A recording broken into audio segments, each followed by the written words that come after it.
கிருபை நிறைந்த நல்ல ஆண்டவர் உங்களோடு கூட இருக்கிறார். உங்கள் தேவைகளை சந்திப்பார். உங்கள் கண்ணீரை அவர் காண்கிறவர். உங்கள் போராட்டங்களை முடிவு கொண்டு வருவார். இந்த நாளிலே மிகப்பெரிய ஒரு ஆசீர்வாதத்தை கர்த்தர் உங்களுக்கு கொடுப்பார். உங்கள் தேவைகளை எல்லாம் அவர் சந்திப்பார். நித்தியமான வாழ்வை தர கிருபை உள்ள தேவன் இந்த பூமிக்குரிய காரியங்களை உங்களுக்கு வழங்குவதிலே ஒரு நாளும் தாமதிக்க மாட்டார். உடைய கவலைகளை கண்ணீர்களை எல்லாம் மாற்றி ஆசீர்வாதத்தை தருவது. எந்த சூழ்நிலையில் இருந்தாலும் கூட அந்த சூழ்நிலைகளை மாற்றுகிற ஒரு அதிகாரம் வலிமை கர்த்தருக்கு உண்டு. இந்த நாளிலும் தம்முடைய மகிமையின் பிரசன்னத்தை உங்கள் மேலே ஊற்றுவார். நீங்கள் தேவனுடைய ராஜ்யத்தை கட்ட பிரயாசப்படுங்கள்.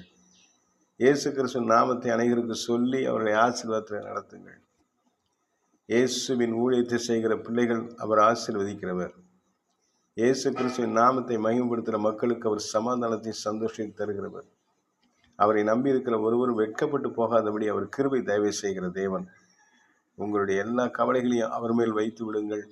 அவர் உங்களுக்கு நன்மைகளை இந்த நாளிலே தந்து உதவுவார். அவருடைய நாமம் மகிமைப்படும். அவருடைய தயவு இறக்கும் கிருபை உங்களோடு கூட இருக்கிறது.